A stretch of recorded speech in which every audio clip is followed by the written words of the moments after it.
Hey guys, welcome back to the show. Today we are back with a little sneak peek review of this device. You might be wondering why there's a digital camera in the frame. I think it's the first time we actually feature a digital camera in the show. And as always, I want to thank our sponsor, camerastore.com, for sponsoring this content. And let's dive into this. This is the Negative Supply Mark I 35mm holder. Call it what so. It's a 35mm film holder to digitize your film with a digital camera.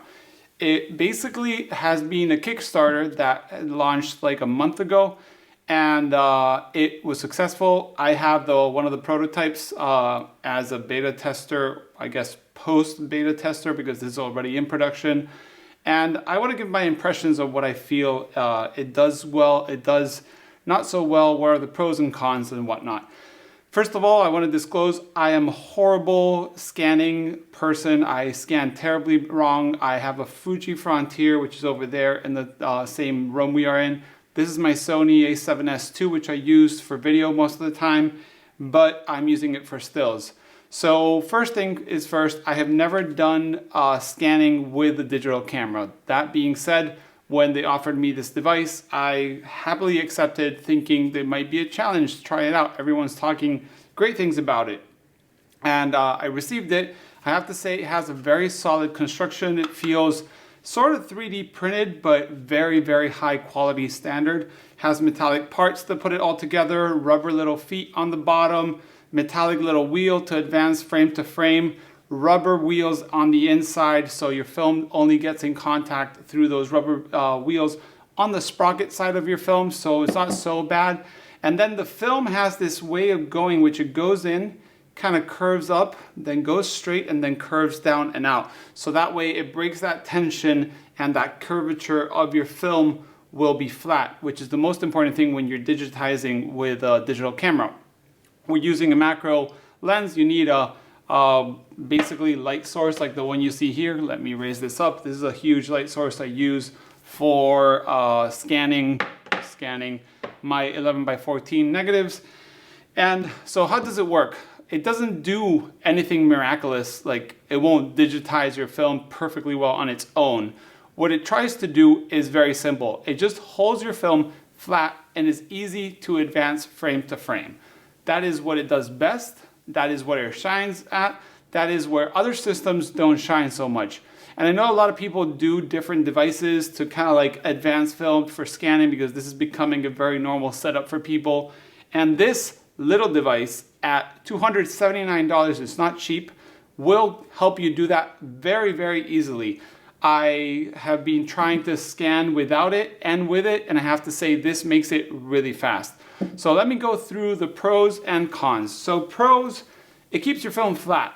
And does it keep it perfectly flat? No. I found that certain times when I'm trying to crop my negatives on the computer, I see a little curvature to the negative. Is it out of focus by any chance, like the depth of field? No, because I'm stopping down my digital camera on the lens a couple stops till I get some depth of field there, and I can, be okay with that. If it's in focus in the negative, it will be in focus on the digital file. Second, the advance. This little wheel makes it super easy. You don't have to touch your film at any point. You just basically feed it with, gloves so you don't put your fingers on it. Advance slowly, super easy. You don't have to move the digital camera. You don't have to move this device or the light table. This sits exactly at focus, and then you just advance frame by frame with your live view, or you're tethered to your computer, you can advance and see. So it works really well. Easy peasy to advance film. Second, you get to scan, or third, you get to scan the full frame. So not only are you scanning the 24 by 36 negative or 24 by 65, so this will do expand negatives and such, but it will let you scan the outer black frame. Some people like it, I do myself, not for any other reason that I kind of like the little rim. I don't mind cropping in post if I need to, or in the darkroom, but it's nice to have the full frame, scan. When I'm scanning on my Frontier, I have to crop slightly all over the image, and sometimes you miss just the fun detail on the corner. Happened to a picture of mine lately, there was a little boat on the corner. cropped, lost that detail, but not with this. So the fourth would be that expand, image that you can do, because some old devices like repro stands and copy stands for slides and all that duplicating stuff won't let you do expand shots or wide look shots. This will.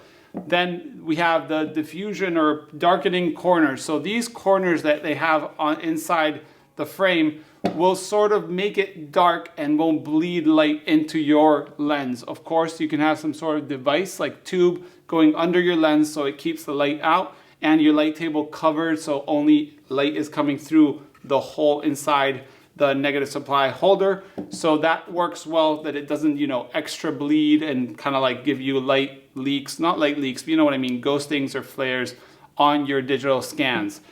And the next Pro, it's small and compact. As you can see, it's basically the size of my hand, probably a little bigger than a Mamiya RZ. This is a huge lens, but you can see it's not too big. It's pretty lightweight, but feels sturdy too. So that's one of the pros. This, you can put it anywhere, keep it here, cover it with a little dark cloth, and you're good to go. Let's go to the cons, which a lot of people were curious about. First of all, price, $279 for this only device and $429 for the Pro mount device. And that comes with this, a little Kinetronics anti-static brush, so you have no dust, and a little kind of table under. I'll put a picture so you can see. That table basically adds another layer of diffusion, not needed because this is so far away from the light table you don't need it. You can also regulate and level it with little feet and stuff. But honestly, this to me is perfect. That whole Pro stand is $429. So that is coming close to a secondhand market of an Epson V750, 850 and such. So it's a steep price for that. Then there's no small strips that can go in here. So if you cut your film like I do into strips of 6 and strips of 4 and strips of 5 and such like that, if you have a really small strip like 2, which I have a lot of times, this will actually not even get to the end. So it's so long that if you start feeding it, you wouldn't be able to push it all the way and use the wheel to get out. So that to me is a big con. So if you have cut sheet film, like slide film, if you cut your negatives, you're not gonna be able to scan so easily. Best thing is roll uncut. So that to me is a pretty big con. Another one is no slide mount. Like this little slides can be mounted. You can't scan those. So the problem here, unless I'm not seeing something, maybe you can lay it on top and that will work. This will not let you scan your slides that they're mounted for projection. So all of those people shooting the new Ektachrome E100 won't be able to scan this unless they have not cut it and they can put it through and feed it slowly. It will work great for that. And first of all, just in case anyone was wondering, you can scan any sort of film, black and white, positive film, color negative film with this. And then the other con is that there's other devices that work fairly well and are fairly inexpensive. First, duplicating slide little mounts. There's Leica ones, there's other brands that make them. They're cheap, they're old, they work. And the only problem, like I said, you can't do expand shots and stuff like that, but you can do others. And second of all, there's the pixelator and such, which will do different masks and all that. And this will only do 35mm film. So 135 format in different format frames, but it won't do 120, which means when they come out with a 120 version, it'll be another $300-400 for that. And then I wonder how they'll, solve the 6x6 or 6x7 frames and so on. So there's a few cons, but actually quality-wise, I think you get what, a good price for a device like this. It does feel quality. It looks like they put some thought into it, and I really enjoyed it. I'm gonna post some examples that have been scanned with this same setup, this same Sony and color negative film, so you guys can tell. I will compare it to some of my Frontier scans, and actually it looks really nice. The grain and matched with Negative Lab Pro, it's perfect. You can scan a roll of 36 images in a couple minutes tops, and that being that the camera can be kind of slow sometimes in full resolution, and you have those negatives ready. You put them in Lightroom Classic, use Negative Lab Pro, convert them, and you got it. And I want to give a heads up to Nate from Negative Lab Pro, who gave me a key for doing the review on this. So thank you for that. I have really enjoyed Negative Lab Pro. I highly recommend it to everyone. super easy to scan like that. So yeah, that's what I thought of the negative supply. I'm really excited about it. I did not back it, but I will probably get one later down the road when they have the full lineup. I want to check which one I want and get it. But it's really, really comfortable. And if you already have all of this, it's a great buy. That's probably another of the cons is if you don't have any of this, you don't have a digital camera or a reproduction stand or a tripod, you can use a tripod, but it's really uncomfortable. You don't have a light table, it's gonna be a steep price. But then again, if you already have it, every time you change digital cameras for better sensors, you have a new scanner.